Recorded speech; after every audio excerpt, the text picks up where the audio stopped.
如果要评价街霸6里最让人讨厌的角色，本田必定是名列前茅。为何这个角色如此招人厌呢？许多刚入坑街霸6的新人玩家一定深有体会呀。无论这个角色是强是弱，都不会改变玩家对他的负面形象。要解答这个问题，我们首先就要排除掉这个角色的性能与形象不谈，从他几十年不变的经典招式开始说起。首先是他的头锤，在6代的游戏中，无论哪一个版本背防都是-3。通常情况下，背防之后，如果你想要去限制对手乱动的话，你可能会暗招或者前压之类的动作。可你一旦尝试了动作稍微大一点的拳脚或者招式的话，很容易就会被本田打到插盒，甚至他还能用一招黄金头锤让你安分守己，像极了小时候上学被高年级的大姐姐挑逗一样啊，那种看到摸不到，从欲罢不能再到彻夜难眠的感觉。然后再是本田的经典大作，无论哪个版本都是加帧，速度虽然算不上快，但新人朋友哪知道这招怎么缺法呀？无限被拷打就不说了，等你被他按到不敢乱动的时候，他的指令头就来了。前期对于还没有建立起防守基础的玩家来说，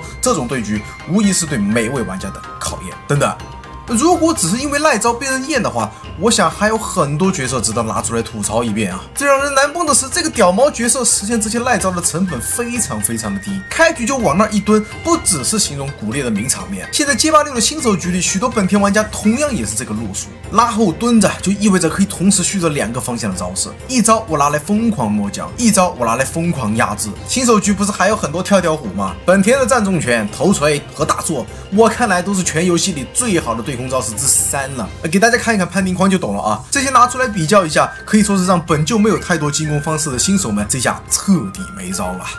打地面，拦防按不过；打跳入，判定一招比一招狠。开局往那一蹲，仿佛是一种在那个分段里本田玩家特有的王者风范。有点怀旧的人顶多想想这是老角色，打完也就算了。但是对于纯新人来说，本来就是在适应学习的阶段，结果被这么一个没有操作量的赖逼角色打得还不了手，是我的话，我也会唠叨几句。我相信一定有许多玩家和我感同身受的，弹幕评论说出来让我看到好不好？不过我以上提到的内容并不是完全否认这个角色，之所以抛开象形，是因为他在目前的角色里面算不上是很强的那一批，只是最近几个版本都有一定程度的加强与削弱，在高分段里这个角色想要拿下比赛还是需要花点功夫的。但是在新手局里可能是无一例外的，选择本田的大概率就会看到我今天说的这些情况。不过在许久之前，本田就有了日本之耻一称，这些都要追溯到从本田最开始被设计出来到如今发生的故事变迁了。本田首次出场是街霸2出版时期，他的一招一式都没有过判定，面对有波神的角色都非常难以处理。在后期主流的 Turbo 版本，面对 DJ 这样的角色，更是属于一个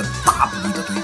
不过那时基本上是奠定了本田的基础招式，不是像后来的肯那样做了许多的大改。所以如今我们玩到的百裂、头锤、大作都是几十年前就设计好了的。那么这里就会有一个问题，身为大体型角色就不会有非常灵活的机动性，但招式呢只有这寥寥3招，加上又不带过波性能等等这些明显的缺陷，总得给本田上点近身或者起攻的招式吧。于是到后面你就会发现本田的头锤和百裂这一招的判定实际上非常弱。你比如说街霸4版本田头锤对空的传统异能就诞生了呀，还有一个是他的战重拳对空，虽然算不上优秀，但也还能用。但这时的卡普空还没有为他加入什么创新的东西，只不过终于是有了可以穿脱的大招罢了。直到后期更新的 Omega 娱乐版本，卡普空给所有角色加入了新招的想法，同时也诞生了一个很恶趣味的招式。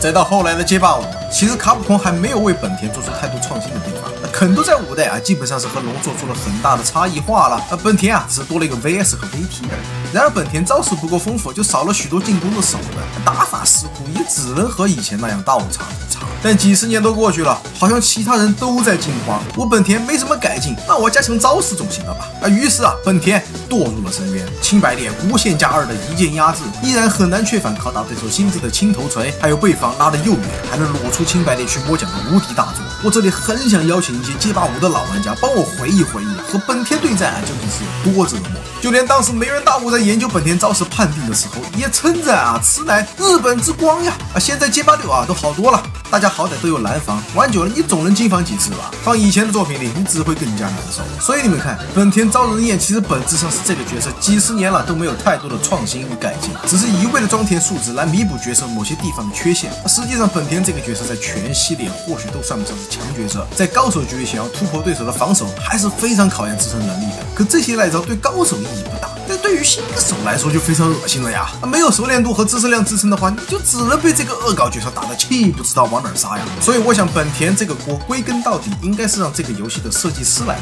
同样的老牌角色，肯、DJ、春弟这些都改得很成功，怎么放到自家角色上就这么不上心呢？大家都是这样认为的。欢迎弹幕评论留言。那以上就是本期视频的全部内容了。后面还有更多精彩的内容，大家千万不要忘了关注我呀！最后一个问题，如果我不是秃头，你还愿叫我一声艺术家吗？我是秃头，一位草根艺术爱好者。我们下期再见，Adios。